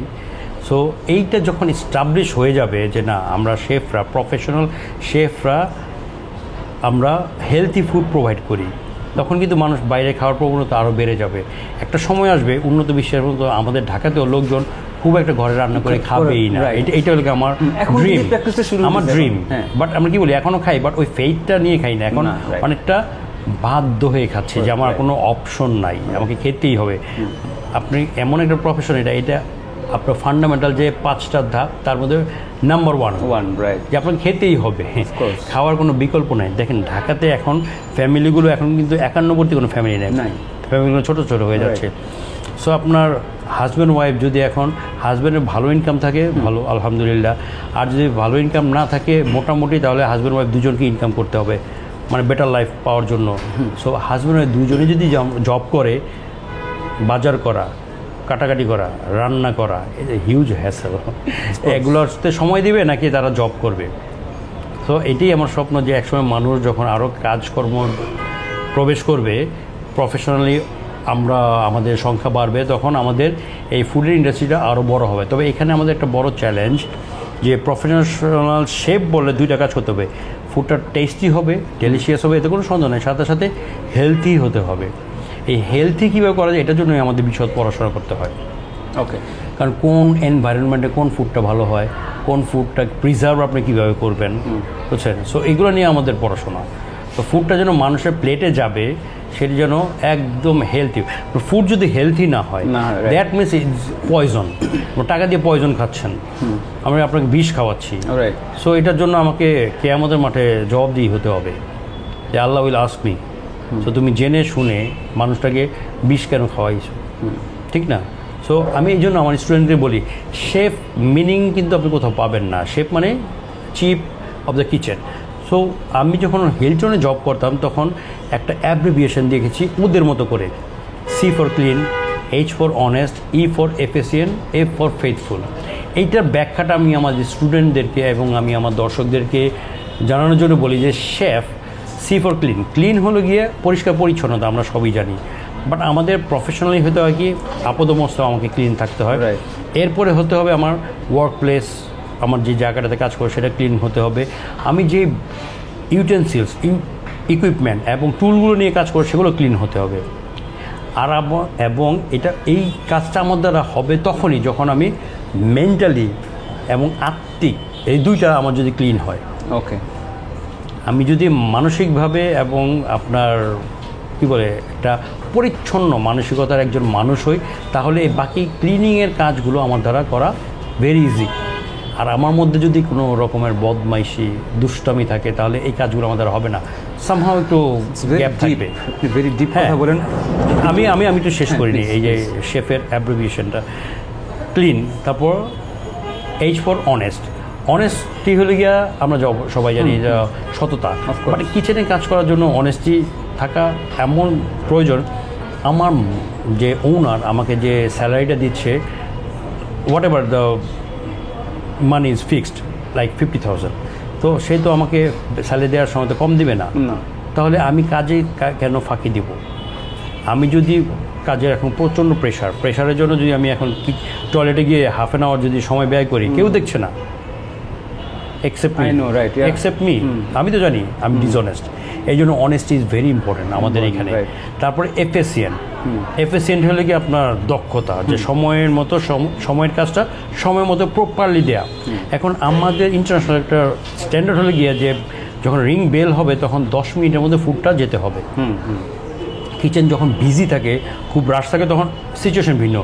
বাইরে কিন্তু গেস্টরা ওরা কিন্তু ভেরি এডুকেটেড, ওরা জানে রেস্টুরেন্ট যখন প্রচণ্ড বিজি থাকে কিচেনও বিজি, তার মানে ফুড আমার লেট হবে, এই জন্য ওরা প্যাশনেট যে ফুড আসবে জানে। আর আমাদের তো এই এত দেরি হচ্ছে কেন, আমি কি এই সেই, আমরা যারা রেস্টুরেন্ট খেতে আসি মানে we have to be very, মানে আমাদের ম্যানারটা আসলে মানে অ্যাটিকেট ম্যানার বলি, এটা আমাদের একটু জানতে হবে যে যারা ভিতরে কিচেনে কাজ করে দে আর হিউম্যান বিং, তারা কোনো মানে প্রোগ্রাম কোনো মেশিন না যে আমি জাস্ট ক্লিক করলাম প্রিন্টারে বের হয়ে আসলো, এরকম না, আমরা এটা তৈরি করে দিই। আর ফ্রেশ ফুড তো আরও, আমরা তো সব ফ্রেশলি কুক করে দিচ্ছি, সো এখানে সময়ের একটা ব্যাপার আছে। সো এই 10 মিনিটের মধ্যে যদি কেউ এই ফুডটা প্রপারলি দিতে না পারে, লাইক প্লেটিংটা যেমন হওয়ার কথা ছিল, প্রপার কুক হওয়ার কথা ছিল, 10 মিনিটের বেশি হলো, that means you are not efficient. আবার আপনি প্রপারলি দিচ্ছেন প্লেটটা, সো প্লেটটা দিতে গিয়ে আপনার 15 থেকে 20 মিনিট সময় লাগছে, that means you are not efficient. এই 10 মিনিটের মধ্যে আমাকে প্রপারলি এই ফুডটাকে ডেলিভার করা, that means I am efficient. তো শেফ হওয়ার জন্য এটা একটা শর্ত। লাস্টে ফেথফুল কার প্রতি? ফেথফুল, বিশ্বস্ত, হ্যাঁ, টু দ্য কাস্টমার। যেমন আমরা কাস্টমার বলি, আমরা গেস্ট বলি, সম্মান সূচক। যে আমার গেস্টের প্রতি আমি ফেথফুল। গেস্ট জানে যে এই ফুডটা যেমন প্লেটে আসছে, আমি যখন কনজিউম করব, দিস আর 100% হেলথি। যদি আপনি না জান, এটা হাস্যকর করে ফেলছে আমাদের। হ্যাঁ, আমি বলতে আমার কোনো দ্বিধা নেই, বাট আপনাদের মতো মানুষদেরকেই এইসব নিয়ে কথা বলা উচিত, তাহলে তো জিনিসগুলো স্টপ হবে না। আমি বললে কিন্তু স্টপ হবে না, আপনি প্রফেশনাল একটা শেফ। দেখেন কতগুলো ব্যাপার, কয়টা নিয়ে কথা বলবো। এই সেক্টরে আসলে আমাকে আরো আগে থেকে কথা বলাটা উচিত ছিল, যে আমি মনে করছি আমার আই এম গেটিং লেট। হ্যাঁ, it's fine, it's never too late. মানে আমাদের এই প্রফেশনালকে নিয়ে সবাই অনেকটা মানে ছেলে খেলার মতো খেলছে, যে এখানে কোনো মুরব্বী নাই, কোনো গাইডেন্স নাই, কোনো মানে কথা বলার কেউ নাই প্রপার ওয়েতে, যে যেভাবে পারছে। কিছু মহিলারা যেভাবে পারছে, হ্যাঁ, মানে আমাদেরকে নিয়ে অনেকে অভিযোগ করেছে, ঠিক আছে। এটা অভিযোগগুলো সম্পূর্ণ ইমোশনাল এবং কোনো লজিক্যাল না। কোনো লজিক্যাল হলে আই ক্যান ডিবেট। হ্যাঁ, পার্সোনাল গ্রাজ থেকে বলতে। হ্যাঁ, আচ্ছা, মনে করেন আপনি একটা বিয়ে বাড়িতে গেলেন, বিয়ে বাড়িতে বিয়ের যে কন্যাটা যার বিয়ে হচ্ছে, তাই সেই তো সবচাইতে আপনার ইম্পর্টেন্সিটা পাবে। তাকে রেখে যদি, হ্যাঁ, এখানে বিয়ে বাড়িতে কিছু স্পেশাল গেস্টও থাকে, সেটা তারাও কিছু ইম্পর্টেন্সি পায় ধারাবাহিকভাবে। মেন গেস্ট তো সে, হ্যাঁ। এবং আরও কিছু গেস্ট, এখন আপনি রেগুলার গেস্ট হিসেবে এসে যদি ওই স্পেশাল গেস্ট অথবা ওই বিয়ে বাড়ির ওই কোণের মতো আপনি যদি ইম্পর্টেন্সি চান, সেটা কার সমস্যা?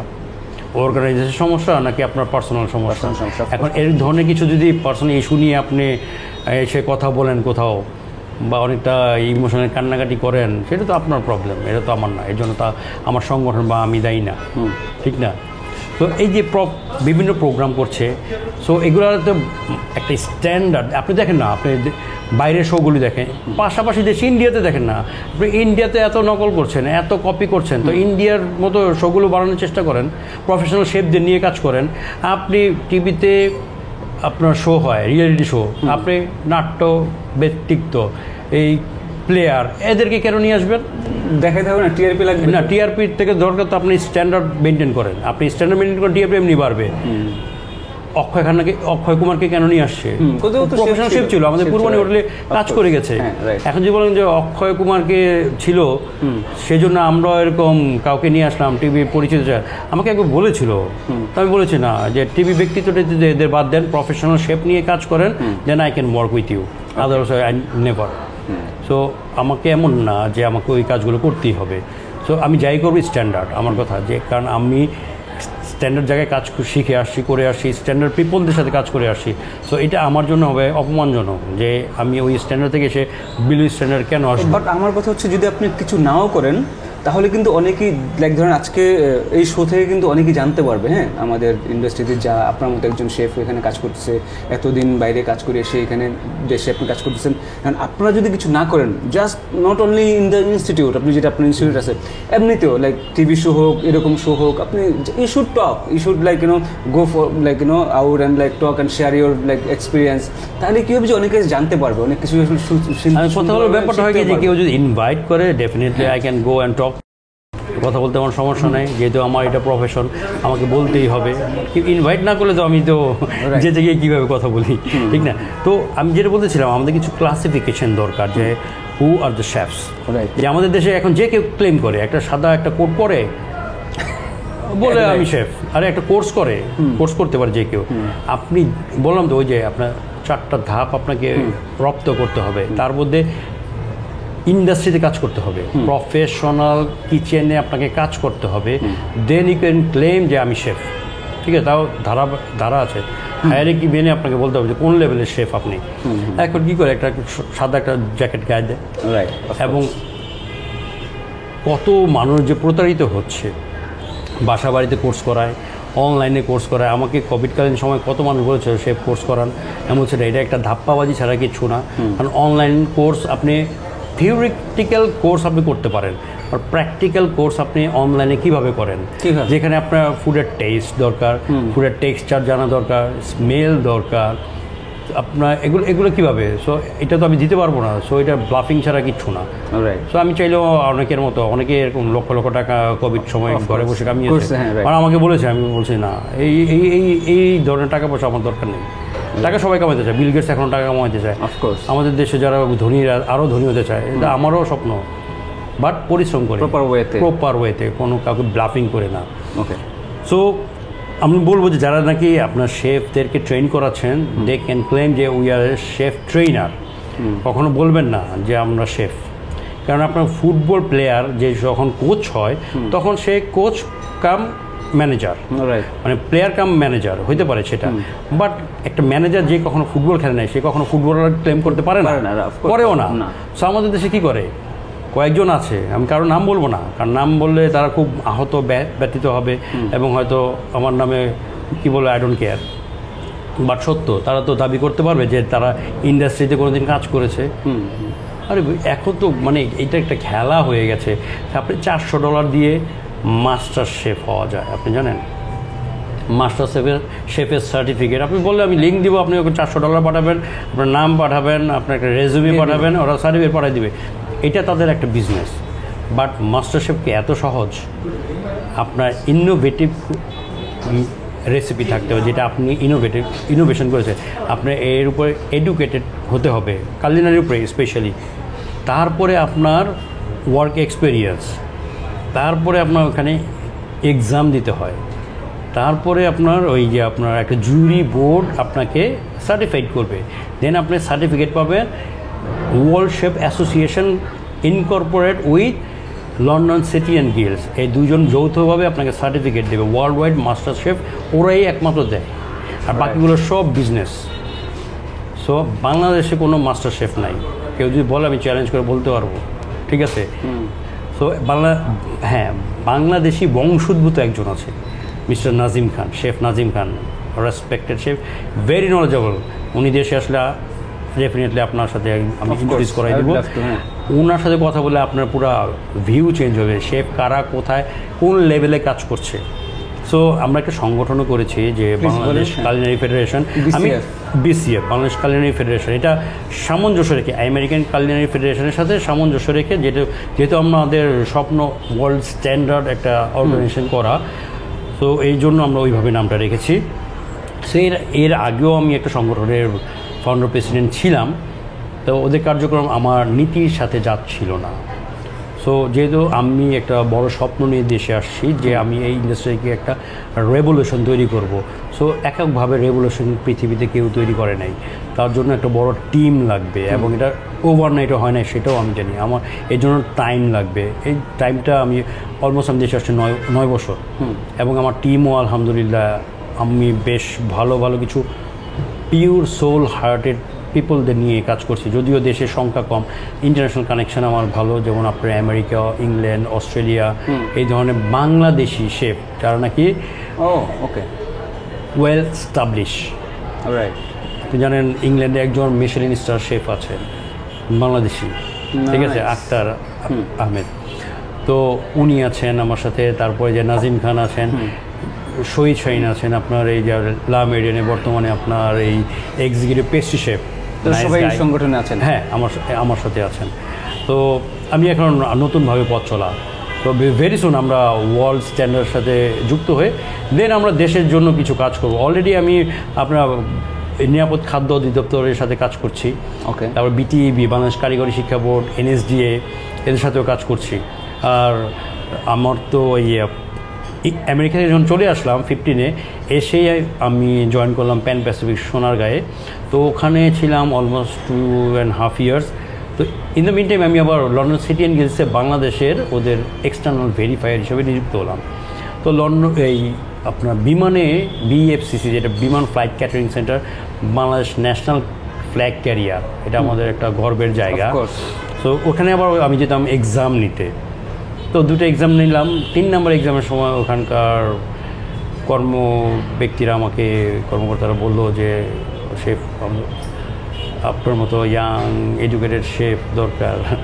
তো লোকটা সামলাতে পারলাম না, কারণ বাবা মুক্তিযোদ্ধা। আমার বাবা কিন্তু একদম ভারতীয় তালিকাভুক্ত মুক্তিযোদ্ধা। ওকে। মানে দেশপ্রেম সব সময় ছিল, যদিও চলে গিয়েছিলাম, বাট তারপর দেশের প্রতি একটা মায়া সব সময় ছিল। ফাইনালি যখন চলে আসলাম তখন ভাবলাম যে ওয়াই নট, কারণ আমি যদি প্যান প্যাসিফিকের জন্য ভালো কিছু করি তাহলে ওই ব্র্যান্ডের সুনাম হবে, এটা আমার দেশের কিছু না। বিমানের জন্য কিছু করি, দেন এটা বিমানের সুনাম, দেশের সুনাম অবভিয়াসলি আমারও। সো ওই সুবাদে তো 2018 সালে বিমানের জন্মদিন 4 জানুয়ারি, আমারও জয়নিং ডেট 4 জানুয়ারি। 18 সাল থেকে এখন পর্যন্ত আমি ওখানে আছি। ওকে। সো আলহামদুলিল্লাহ। কারণ বিসিএফ নিয়ে ফিউচার প্ল্যানটা একটু শেয়ার করতে। বিসিএফ নিয়ে তো বললাম তো আমাদের এটা পুরো একটা নেগেটিভ জিনিস জানতে চাই, আগে এটা বললেন তারপরে। বাংলাদেশ কালিনারি ফেডারেশন, এইটা আমাদের এখান থেকে আমাদের নেয়ার কিছু নাই, আসলে দেয়ার কিছু। তো ভেরি সুন এই রমজান মাসে আমরা এতিমদের নিয়ে একটা ইফতারের আয়োজন করলাম।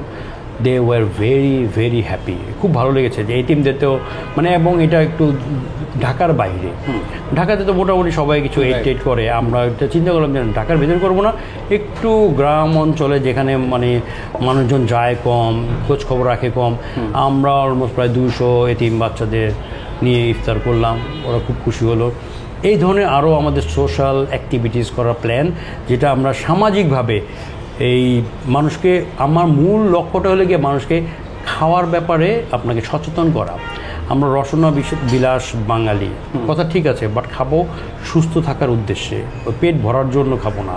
যে খাবারটা কখন কিভাবে খেতে হবে, ব্রেকফাস্টে কী খেতে হবে, লাঞ্চে কী খেতে হবে, ডিনারে কী খেতে হবে, কতটুকু খেতে হবে, এই ব্যাপারগুলি মানুষের মধ্যে এডুকেটেড করা, এটা আমাদের মূল লক্ষ্য। এবং আমরা যারা কিচেনে কাজ করি সারা বাংলাদেশ জুড়ে, আমাদের অনেকেরই কাজের অভিজ্ঞতা আছে, বাট আমাদের সার্টিফিকেট নাই। তো আমরা সার্টিফিকেশনের আন্ডারে নিয়ে আসবো সবাইকে। আমরা আমাদের সংগঠনের পক্ষ থেকে আমরা আপনার ইন্স্যুরেন্সের ব্যবস্থা করব, যে আমরা এত ভয়ঙ্কর জিনিস নিয়ে আমরা কাজ করি, আগুন, তারপরে স্লিপারি ফ্লোর, গরম তেল, গরম পানি, ভেরি শার্প নাইফ, তো এই অবজেক্টগুলো সব কিছু কিন্তু ভয়ঙ্কর ভয়ঙ্কর জিনিস, ভেরি রিস্কি। সো আমাদের এই লাইফের কোনো ভ্যালু নাই, কারণ মালিক পক্ষ কতটুকু দেখবে, হয়তো একটা যদি অর্গানাইজেশনের উপর ডিপেন্ড করে। প্রাইভেট হলে তো কোনো খবর নেই, ভালো অর্গানাইজেশনগুলো হয়তো কিছু একটা 10 লাখ 15 লাখ টাকা হোয়াট এভার একটা কিছু দিল, বাট আপনার পুরো ফ্যামিলি বা আপনি নিজে কতটা ভুক্তভোগী সেটা আপনি জানেন। আপনি কোনো অঙ্গহানি যদি হন তাহলে এটার জন্য কতটুকু আপনি পাবেন ব্যাকআপ। তো এই জন্য আমরা এটার একটা বড় একটা ইন্স্যুরেন্সের জন্য একটা কাজ করছি। আর জব সিকিউরিটি, আমাদের দেশে মালিকরা যারা প্রাইভেট অর্গানাইজেশনগুলো ভালো লাগলো না বিকেলে তোমার আসতে হবে না কালকে থেকে, রাইট। সো ভ্যালিড রিজন থাকতে হবে। ইদার আপনি তাকে 2 মাসের স্যালারি দিয়ে তাকে আউট করবেন, অথবা 2 মাস আগে বলে দেবেন যে তুমি চলে যাও, লাগবে না। কারণ প্রত্যেকটা মানুষের ফ্যামিলি থাকে, course. তাকে ফ্যামিলি সাপোর্ট দিতে হয়। তো আমরা যদি এগুলো যদি না বুঝি, কারণ একটা কিচেনে যে এত হার্ড ওয়ার্ক, কিচেনে যারা কাজ না করি তারা কেউ এটা বিশ্বাস করতে পারবো না কী পরিমাণ গরম থাকে, কী পরিমাণ বললাম তো, গরম তেল, গরম পানি, স্লিপারি ফ্লোর, ধারালো জিনিস, এর ভিতরে আমরা কাজ করছি। 100% ডেডিকেশন দিয়ে কাজ করার চেষ্টা করি। ওকে। সো এই ব্যাপারগুলি মালিক পক্ষরা অতটুকু বুঝে না যতটুকু বোঝা উচিত। আপনি দেখবেন সারা ওয়ার্ল্ড ওয়াইড যত ফেমাস রেস্টুরেন্ট সবগুলোর মালিক ম্যাক্সিমাম শেফরা, রাইট। কারণ আমাদের থেকে ভালো এটার দুঃখ কষ্ট, ভালো মন্দ, সুবিধা অসুবিধা কেউ বুঝবে না, আপনি ওনার যত হন। আমি যেটা নিজে হবো এই জন্য চিন্তা করেছি আমরা যে পর্যন্ত আমরা শেফরা ওনারশিপ না নেব সেই পর্যন্ত এই ইন্ডাস্ট্রিতে লিটারালি কোনো চেঞ্জ আনতে পারবো না। সো এই দিক থেকে আমার একটা স্বপ্ন ছিল যে ওনারশিপও নেওয়ার। আমি এটা নিয়ে আসতেছি, বাট একটা কোশ্চেন করি, সেটা হচ্ছে এই যে কালিনারি ফেডারেশন যেটা, এখানে আপনাদের শেফদের এক একজনের পিছনে কিন্তু অনেক কথা হয়, রাইট? এই যে গসিপিংগুলো, এই যে একজন আরেকজনকে নিয়ে এরকম, আমরা যেহেতু এখন এস্টাবলিশ এখনও হয়নি, রাইট। সো আমরা এখনও গড়ার সময়, তো দেখা গেলো আমরা অনেকগুলো কয়েকটা ভাগে বিভক্ত, আমরা এতে সন্দেহ নাই। এখন বিভক্তগুলো কার কি reason I don't know, but আমার হলে গিয়ে আপনার নৈতিকতার বিভেদ, যে আমার কথা আমি যাব পজিটিভ ওয়েতে। আমার এমন কোনো কিছু না যে আমাকে এই সংগঠন করে আমাকে ফেমাস হতে হবে। ওকে। কারণ আমি যে অর্গানাইজেশনে কাজ করি এটা অলমোস্ট ফেমাস। লাইক আমি এখন আছি বাংলাদেশ বিমানে, রাইট, বাংলাদেশে one of the of course best unparalleled একটা অর্গানাইজেশন। সো আমি ওখানে কাজ করি, আমার ইন্ডাস্ট্রিতে অনেকেই জানে। যারা জানে না, এখন আমার তেমন না, সংগঠন করে ফেসবুকে 2টা পোস্ট দিয়ে মানুষকে চেনানো, জানানো, এবং আমার সংগঠনে সবাইকে বলবো না এই আমার পোস্টটা তুমি শেয়ার করো, এই শেয়ার করছো না কেন, এই ধরনের মানসিকতা থাকলে তো এটা হবে। কারণ যেহেতু আমার এডুকেশন, আমার এক্সপিরিয়েন্স ইউরোপ, আমেরিকা, ওই জায়গাগুলো হলে কি অনেক ওপেন। আপনি দেখবেন বাংলাদেশে ম্যাক্সিমাম শেফরা কাজ করে আসে মিডল ইস্ট থেকে, ওইখানে বেশ ন্যারো। আমি হয়তো দোষ দিই না, কারণ ওয়াইড জিনিস আপনি দেখেন নাই, আপনি এটা চিন্তা করবেন কীভাবে। লাইক আমি এটা এক্সাম্পল দিই এইভাবে, আপনার পকেটে আছে 5 টাকা, এখন আমি যদি আপনার কাছে 10 টাকা চাই, আপনি দিবেন কোত্থেকে? আপনি সর্বোচ্চ আমাকে 5 টাকায় দিতে পারবেন। সেই ব্যাপারগুলো ওদের নলেজ আছে 5 টাকা দেওয়ার মতো, 10 টাকা তো আমি ওদের কাছ থেকে চাইতে পারি না। এই জন্য আমি সরে এসে আমি আমার মতো করে কাজ করছি, যাদের আমার টেস্ট, আমার আইডিয়া যাদের সাথে মানে সামঞ্জস্য হয় তাদেরকে নিয়ে আমি কাজ করছি। ওকে। আপনি শেফ হিসেবে যেটা বলছিলেন যে আমরা এখন যেখানে শ্যুট করতেছি ওলে বাই টিয়ার গুলশান জি সার্কেলেই, একটু এটা নিয়ে যদি শুনতে পারি। ওয়েল, এইটা হলে গিয়ে এটার মূল ওনার হলে গিয়ে আপনার Tipu Rahman. He is a chef এবং উনি ইংল্যান্ডে আছে, বার্মিংহামে, এবং উনি কিন্তু গিনিস রেকর্ড হোল্ডার। বুঝছেন, মানুষ অনেকেই জানে না। তো উনি একটু প্রচার বিমুখ মানুষ। তো ওনার একটা স্বপ্ন ছিল যে ঢাকাতে উনি একটা রেস্টুরেন্ট করবে। তো উনি এই রেস্টুরেন্টের বয়স অলমোস্ট 3 ইয়ার্স। তো উনি বিভিন্ন মানুষ দ্বারা প্রতারিত হয়ে অনেকটা ফ্রাস্ট্রেট হয়ে চলে যাবে, রেস্টুরেন্ট গুটে চলে যাবে। বললো যে আলী ভাই আমি চলে যাব, আমাকে রেস্টুরেন্টটা থেকে সেল করে দিতে পারেন কিনা। আমি বললাম ঠিক ভাই, এটা আপনার স্বপ্ন এবং এটা আমারও একটা স্বপ্ন যে আমরা শেফরা ওনারশিপ না নেওয়া পর্যন্ত এটা চেঞ্জ আমি আনতে পারবো না। সো ওয়াই নট, আমি আপনার সাথেও কাজ করি। যেহেতু আমার অফিসের পরে আমাকে একটু সময় পাই, তো যেহেতু আমি একটা কমিটমেন্ট নিয়ে দেশে আসছি, আমি আমার নলেজটা একটা জায়গার মধ্যে সীমাবদ্ধ রাখতে চাচ্ছি না, আমি এটাকে স্প্রেড করতে চাচ্ছি। কারণ এই নলেজ নিয়ে কবরে গেলে কোনো লাভ নেই, ঠিক না? সো এখানে যতটুকু দিয়ে যেতে পারি। আমাকে মনে হলো যে আল্লাহ পাকের একটা ভিন্ন প্ল্যান আমাকে নিয়ে। কারণ আমি দেখেন ইংল্যান্ডে থাকার এত সুযোগ থাকতেও চলে আসলাম, আমেরিকা তো গ্রিন কার্ড পেয়ে যাব, তারপর করলাম না। তো তখন মনে হলো যে না, আল্লাহ হ্যাজ সামথিং প্ল্যান। সো এবং ধীরে ধীরে আমি করছিও কাজ। এবং আমার সাথে কিছু আমার সহযোগী কিছু যোদ্ধারাও আছে। মানে বললাম না, একা হলে আল্লাহ পাক নবী দিয়েও একা কোনো কাজ করে নেই। প্রথম আগে সাহাবাদের একটা বিশাল বড় টিম বানিয়েছে, তারপর গ্র্যাজুয়ালি আগিয়েছে। সো আমিও ধীরে ধীরে আমার টিমটাকে মজবুত করছি এবং আস্তে আস্তে আগাবো, কারণ slow and steady right for the success. আমার তো এখনই করতে হবে, ওভারনাইট রাতারাতি আপনার ফেমাস হতে হবে এরকম কোনো স্বপ্ন ছিল না। থাকলে 9 বছর চুপচাপ বসে থাকতাম না, কাজ করতাম না বিহাইন্ড দ্য সিন। তো এখন করছি ইনশাল্লাহ।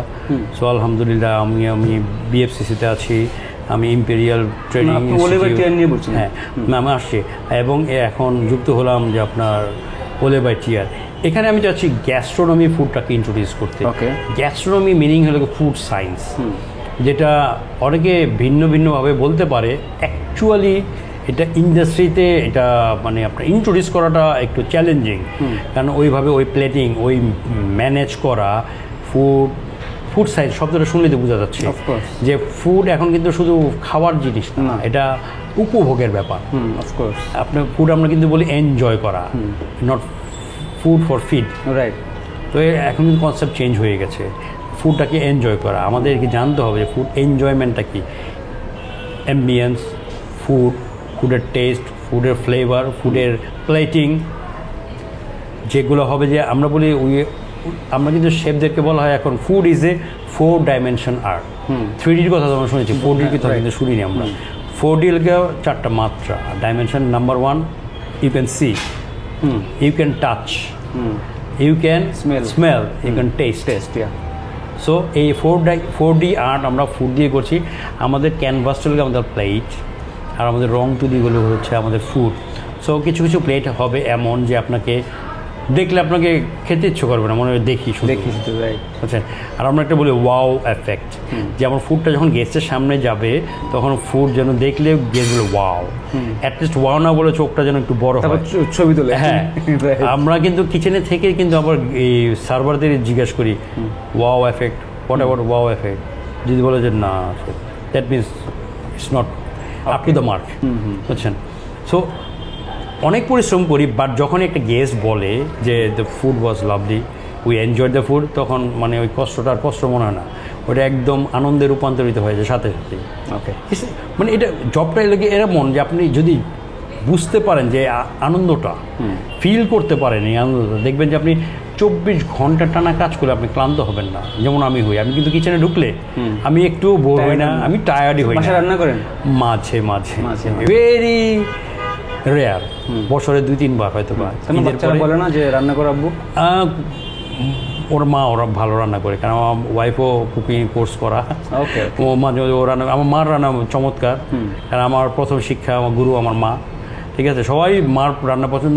আমি কিন্তু আবার আপনার প্রয়োজন সময় হলে, মানে ভালো রান্না না হলে আবার বলিও ভালো হয় নাই। অফকোর্স রিয়েল ক্রিটিসিজম আমি করতে পারি।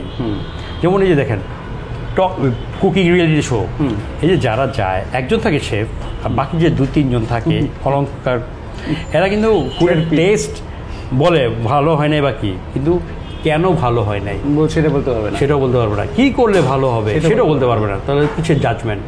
ফুড ক্রিটিক এক জিনিস, জাজমেন্ট আরেক জিনিস। আপনি ক্রিটিসিজম করতে পারেন, আপনি ক্রিটিক হইতেই পারেন, এটা ভালো হয়নি বা কি ভালো হয়েছে, বাট আপনি তো জাজমেন্ট তো ভিন্ন জিনিস।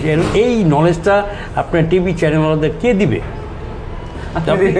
জাজমেন্ট করেন, যে জাজমেন্ট মানে কি আপনার বিচার, বিচার না তো, শুধু আপনি টেস্ট করতেছেন। সো আপনার এই ব্যাপারগুলোতে আমাদের দৃষ্টিভঙ্গি চেঞ্জ করতে হবে এবং ডেভেলপমেন্টের জন্য কাজ করতে হবে। আই হোপ যে আপনি কাজ করবেন এবং এটা মানুষজন শিখে যাবে। ওলেবাই টিয়ারে আসলে কী কী মেনুতে কী কী আছে? আচ্ছা, আমি যেহেতু আপনার ইউরোপে আমি ছিলাম লম্বা সময়, এবং ইউরোপিয়ান ফুডগুলো কিন্তু প্রপার যদি আপনাকে প্রেজেন্ট করা হয়, আপনি দেখবেন আদা, রসুন, পেঁয়াজ, হলুদ, মরিচ, তারপরে গরম মশলা ছাড়াও অনেক টেস্টি, অনেক টেস্টি। হ্যাঁ, এবং এটা ব্যালেন্স থাকে আমার, যে আপনার কি পরিমাণ ক্রিম থাকবে, চিজ থাকবে, সল্ট, পেপার, এগুলো থাকবে। আপনি যেমন, আমি লন্ডনের one of the best steak হাউসে কাজ করেছি, Hix oyster and chop house, one of the best. So সেখানে আমি স্টেক কুক করতাম, salt and pepper, that's it. বাংলাদেশে এসে দেখি এই মশলা মানে সব কিছুতে আমরা আমাদের টেস্টটাকে খুঁজি। এটা আমাদেরকে এই জায়গা থেকে একটু চেঞ্জ হতে হবে, যে রিয়েল টেস্ট কোনটা সেটাকে আমরা খুঁজবো। আমরা সব কিছুতে গরম মশলা, ঝাল, টিয়ারে, হ্যাঁ টিয়ারে আপনারা অবশ্যই পাবেন একদম রিয়েল টেস্টটা। একদম ইউরোপে গেলে আপনি যে টেস্ট পাবেন, আমার মেনু তো স্টেক থাকবে, পাস্তা থাকবে, আর সি ফুড যেটাকে আমি ফোকাস করছি। ফিশ অনেকে খেতে চায় না, বাট আমার এখানে ফিশ খেলে আপনি ডেফিনেটলি পছন্দ করবেন। আমার কুকিং স্টাইল, আমার প্রেজেন্টেশন, আমার ওই ব্যালেন্স করা, যে আমরা কিন্তু পুরো উল্টা খাই সারা পৃথিবী থেকে। যেমন আমাদের মেইন কোর্স হলে গিয়ে কার্বোহাইড্রেট, সারা পৃথিবীতে মেইন কোর্স হলে গিয়ে আপনার প্রোটিন হতে হবে আপনার 200 থেকে 250 গ্রাম, কার্বোহাইড্রেট হবে আপনার 60 to 80 গ্রাম, আর ভেজিটেবল হবে 100 গ্রাম। এই হলে গিয়ে আপনার ব্যালেন্স ডায়েট, বুঝছেন। আর আমরা উল্টোটা করি, কার্বোহাইড্রেট খাই। বললাম তো আমাদের সব এলোমেলো অবস্থা, আমরা খাই ভালো, খেতে পছন্দ করি, কিন্তু সিস্টেমটা পুরো মানে আপনার রিভার্স, যে রাতে যত হালকা খাবেন তত আপনি সুস্থ থাকবেন। আর আমাদের মা, দাদি, চাচি, নানি, খালা, ফুপুরা বলতো রাতে বেশি করে খা, এটা গায়ে লাগে, কারণ হেলদি হইতে হবে। তাদের কথা হেলদি মানে নাদুস নুদুস, এই নাদুস নুদুস শরীরে তো অনেক রোগ শোক হয়। হেলদি মানে যে সুস্থ, তার মানে এরকম মোটা না, সুমু না। আপনি একবার স্কিনে থেকেও সুস্থ থাকেন, দ্যাটস মিন আপনি হেলদি, রোগ মুক্ত জীবন। ঠিক আছে, আপনি 70% রোগ হয় ফুড হ্যাবিটের জন্য। আমি কিন্তু একটা স্লোগান শুরু করেছি, জানি এই কথাটা শুনলে পরে ডক্টর শ্রেণী যারা আছেন হয়তো আমার বিরুদ্ধে অনেক কিছু বলবেন। আমি একটা নতুন slogan, chefs are better than doctor. O no, না বলছি, আপনি লজিক্যালি বললে হয়তো একমত হবে, নাও হতে পারেন, বাট দ্যাটস মাই ফিলিং এবং এটা আমার ওপিনিয়ন, যে আপনার দুজন খুব ভালো বন্ধু। নাম্বার ওয়ান, যে আপনাকে যে কোনো বিপদে পড়লেন, টাকা পয়সা লাগুক, যত টাকা লাগুক, বাড়িঘর বিক্রি করে হলেও আপনার টাকা পয়সা দিয়ে আপনাকে উদ্ধার করে, নিঃসন্দেহে সে আপনার খুব ভালো বন্ধু, যে আপনাকে জীবন বাঁচাচ্ছে, কোনো সন্দেহ নাই। আরেকজন ফ্রেন্ড, যে আপনাকে বিপদে পড়ার আগে আপনাকে রক্ষা করছে, প্রিভেন্ট করছে। So who is the better, যে আপনাকে প্রথম কিউর করছে নাকি যে আপনাকে রক্ষা করছে, আগেই আপনাকে বাধা দিচ্ছে, যে বিপদে আপনি পড়তে হয় না। আমরা যদি স্বাস্থ্যকর ফুড এবং টেস্টি ফুড দিয়ে আপনি এনজয় করবেন ফুডটা, সেই সাথে সুস্থ থাকবেন, আপনাকে তো রোগ বালাই না হলে তো আপনার ডাক্তার কাছে যেতে হবে না। আমি বলছি কিন্তু 100% না, 70% আপনার রোগ হয় ফুড হ্যাবিট থেকে, আর বাকি 30% ন্যাচারাল। আপনার পানিবাহিত রোগ, এইটা সেটা নানান কিছু আপনার ন্যাচারাল, আপনার এগুলো থেকে তো আপনাকে পারবেন না। বাট 70% আপনি সুস্থ থাকতে পারবেন আপনি যদি ফুড হ্যাবিটটাকে ঠিক করেন, স্বাস্থ্যকর খাবার খাবেন, তাহলে আপনি ডক্টর থেকে। এখন বলেন প্রিভেনশন ইজ বেটার দেন কিউর, আমরা জানি। সো প্রিভেন্ট করছে কারা? শেফরা। কিউর করছে ডক্টররা। তো prevention is better than cure. Chefs are better than doctor. Okay, হ্যাঁ, I agree with you. Okay Alif ভাই, অনেক গল্প করছি, একদিনে সব শেষ হবে না, বাট আমরা ডেফিনেটলি আমি চাইব আপনি আবার শোতে আসেন, আপনি রেগুলার কন্টিনিউ করেন আপনার এই যে কথাগুলো আপনি শেয়ার করতে চান। এবং এগুলো আসলে আমার যেটা মনে হয়েছে আপনার সাথে কথা বলে, যে এগুলো আসলে সবার জানা উচিত, এবং তাহলে আসলে আমাদের এখানকার যে শেফ, যে কালচারটা, ইন্ডাস্ট্রি, কারেন্ট ইন্ডাস্ট্রি অনেক বেটার হবে। ইনশাআল্লাহ। কিছু বলতে চাই, আমরা শেষ করবো। Anything if you want to say? Well, আমি শুধু একটাই বলবো, যে আমার দর্শকদের উদ্দেশ্যে, আপনারা স্বাস্থ্যকর খাবারের অভ্যাসটা গড়ে তুলবেন, যে স্বাস্থ্যই সকল সুখের মূল। সো আপনি যদি সুস্থ থাকেন, আপনি প্রফুল্ল থাকবেন, ভালো থাকবেন, দীর্ঘজীবী হবেন। সো যতদিন বাঁচবো আমরা সুস্থভাবে বাঁচবো, যে আমরা খাওয়াটা, এবং যেটা একটু আগে বললাম, যে আমাদের খাওয়া দাওয়ার অভ্যাসটার উপর ডিপেন্ড করবে আমাদের সুস্বাস্থ্য। সো আমরা ইনশাল্লাহ সুস্থভাবে থাকবো, বেঁচে থাকবো, এবং স্বাস্থ্যকর খাবার খাবো, এবং শেফদেরকে রেসপেক্ট করার জন্য মানসিকভাবে এটা প্রস্তুতি নিতে থাকবে এখন থেকে। ইনশাল্লাহ আপনার জন্য আরও ভালো ভালো মজার মজার খাবার আমি ইন্ট্রোডিউস করব ইনশাল্লাহ। সো ভালো থাকবেন, আমার জন্য দোয়া করবেন, আর বিশেষ করে আমার সামনের যে মানুষটা, ওনার জন্য দোয়া করবেন, যেন উনি আরও দীর্ঘদিন বেঁচে থাকে, ভালো থাকে, সুস্থ থাকে। ওনার স্বাস্থ্য থেকে বোঝা যায় উনি মানে স্বাস্থ্যকর খাবার দাবার খায়। তো ভালো থাকবেন আপনারা। ওকে, সো আর ওনারা খাবার খেতে হলে আপনারা আসতে হবে গুলশান 2-এর ওলেভ বাই টিয়ার রেস্টুরেন্টে। এখানে ওনার সব মেনুটা পাবেন।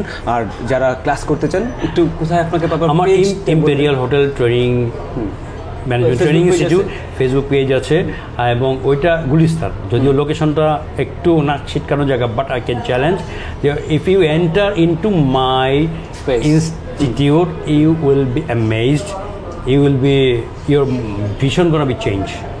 সো আমার যেহেতু আমি জানি আমি কোথায়, তো ওইটা মাথায় রেখে আমি আমার সিও যে দুজনই আমাদের একটা, ও ছিল ইংল্যান্ডে পড়াশোনা করেছে, আপনার অস্ট্রেলিয়াতে ছিল, সো আমাদের একটা ভিশন যে আমরা we want to do something, আমরা ওইটা আমাদের বিজনেস না, আলহামদুলিল্লাহ আমরা এমনি ভালো আছি। সো ওইটা ইনস্টিটিউট একেবারে, এবং ওইটা কি বলবো যে আমি আমার হার্ট থেকে শেখাই, কুকিং মেথড শেখাই, আমি রেসিপি শেখাই না, বিভিন্ন জায়গায় রেসিপি শেখায়, 200 দেশের রেসিপি, 500 দেশের রেসিপি, মঙ্গল গ্রহের রেসিপি। সো আমি রেসিপি শিখাই না, আমি মেথড শেখাই, এটা হলো ফাউন্ডেশন। আপনি মেথড শিখতে বলে 8টা মেথডের উপর বেসড অন সারা ওয়ার্ল্ডের সব রান্নাবান্না, এখন ওই বেসড অন 8টা ফুড, 8টা মেথড, তো বাকি এখন অলমোস্ট 60 মেথড সারা ওয়ার্ল্ডে এখন আছে। সো এই 8টা মেথড যদি আপনি শিখতে পারেন, তাহলে আপনি জাপানিজ কুইজিন বলেন, ফ্রেঞ্চ বলেন, আপনার বাংলাদেশি বলেন, Indian, Arabian, cuisine doesn't matter, আপনি ওই মেথড জানলে, মেথড ফলো করবেন, রান্না করবে। তো আপনি নিজে রেসিপি তৈরি করতে পারবেন। সো এই কাজটা আমি করি। সো বলে হ্যাঁ, imperial hotel management training institute, এটা ফেসবুক পেজ পাবে। জি, ওকে ওকে, পেজটা ফলো করতে পারেন, ওখানে যদি যেতে চান আপনারা ওখানে নক করলে ওনারা রেসপন্স করবে আপনাদেরকে। আর guys, thank you for watching. Please এইরকম হেলদি খাবার খান, শেফদের যে কথাগুলো রেসপেক্ট যেটা বললো সেটাও মাথায় রাখেন। শোটা দেখার পরে, আই হোপ যে শো দেখার পর ওনার কথা শোনার পরে অনেকেরই পয়েন্ট অফ ভিউ চেঞ্জ হবে towards hour chefs and chef industry আমাদের এখানে যেটা হতেছে। আর ফুড কালচারটাও একটু হয়তো ওনারা চেঞ্জ করার ট্রাই করতেছে, হেলদি ফুড যেটা বললো, লাইক আমার মতো আর কি। Guys, thank you and I love you.